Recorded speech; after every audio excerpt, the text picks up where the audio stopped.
قربانی کے واجب ہونے کے لیے جو شرائط ہیں ان میں سب سے پہلے نمبر پر شرط یہ ہے کہ مسلمان ہونا.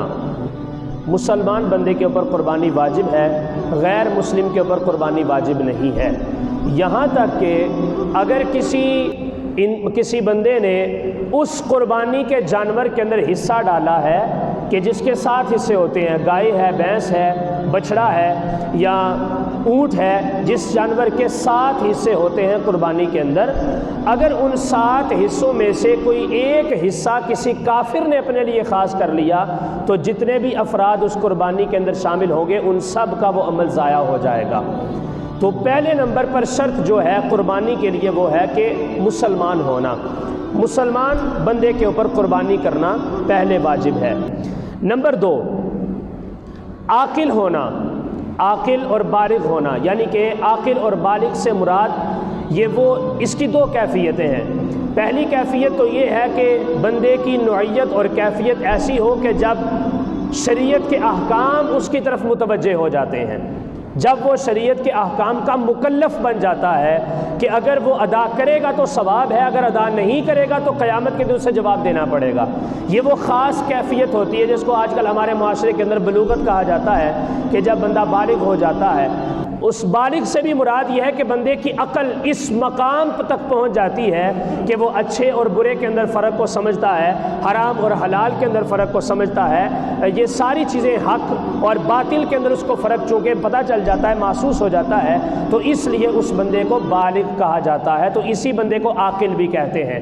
عاقل اور بالغ ہونا یہ شرط ہے قربانی کے لیے. اگر کوئی بندہ پاگل ہے، کوئی مجنون ہے کہ جس کی عقل نہیں ہے، اور جو بچہ ہے کہ جو بالغ نہیں ہے، تو ان کے اوپر قربانی واجب نہیں ہے، چاہے وہ صاحب نصاب ہی کیوں نہ ہو.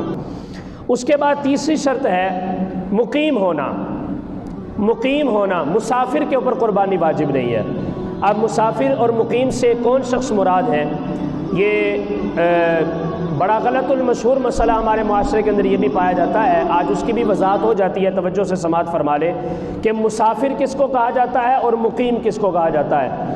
کئی بندے ایسے ہوتے ہیں کہ وہ یہاں سے سیالکوٹ شہر جانا ہو یا جناب انہوں نے وزیر آباد جانا ہو، سمبڑیال جانا ہو، گجرات تک جانا ہو، تو وہ کہتے ہیں جی ہم مسافر ہیں، ہم سفر میں ہیں. اور یہ بڑا مطلب کہ لا علمی کی بہت بڑی یہ دلیل ہے، اور یہ جہالت میں اس کو سمجھتا ہوں. مسافر جو ہے اس بندے کو کہا جاتا ہے جو سفر کے اوپر نکلا ہو اور اس کے سفر کی حد بھی شرعی ہو، غیر شرعی حد نہ ہو. اب شرعی حد کیا ہے؟ شرعی حد جو ہے ہمارے عرف عام کے اندر جو کلومیٹر ہوتے ہیں، کم از کم اس کا سفر کا ارادہ 92 کلومیٹر سے لے کر 98 کلومیٹر تک ہو. 92 کلومیٹر سے لے کر 98 کلومیٹر تک کے سفر کے ارادے سے جو بندہ اپنے گھر سے نکلا، خواہ اس نے وہاں پر 3 دن سے زیادہ رہنا ہے یا کم رہنا ہے، یا حد درجہ جو ہے وہ 15 دن کا ہے. 3 دن، کم از کم 3 دن اور زیادہ سے زیادہ 15 دن اس کی مدت ہے. جو اس فیصلے سے اپنے گھر سے اتنے سفر کے اوپر نکلا کہ جس سفر کی میعاد جو ہے وہ کم از کم 92 کلومیٹر سے لے کر زیادہ سے زیادہ 98 کلومیٹر تک ہے، تو ایسے بندے کو مسافر کہا جائے گا. مسافر بندہ جو ہے اگرچہ صاحب نصاب بھی ہو، مسلمان بھی ہو، عاقل اور بالغ بھی ہو، لیکن چونکہ ایک شرعی قید اس کے اندر نہیں ہے کہ وہ مسافر ہے، مقیم نہیں ہے، لہٰذا سفر کی حالت میں اس کے اوپر قربانی کرنا واجب نہیں ہوگا. اس کے اوپر جناب سیدنا مولا علی شیر خدا رضی اللہ تعالیٰ کی حدیث پاک جو ہے وہ دلیل ہے.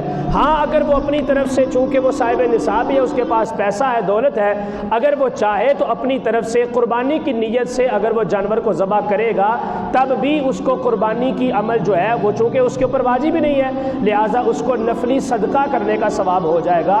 قربانی کا وجوب اس کی طرف متوجہ نہیں ہوگا. یہ 3 شرائط ہوگی. پہلے نمبر پر مسلمان ہونا، دوسرے نمبر پر عاقل اور بالغ ہونا، اور تیسرے نمبر پر جو ہے وہ مسافر نہیں بلکہ مقیم ہونا. مقیم بندہ جو ہے، مقیم اب کون ہے؟ مقیم وہ ہے کہ جو سفر تو کر رہا ہے لیکن اس کی سفر کی شرعی حد جو ہے وہ 92 کلومیٹر تو کیا 50 کلومیٹر بھی نہیں بنتی، 60 کلومیٹر بھی نہیں بنتی، 90 کلومیٹر بھی نہیں بنتی.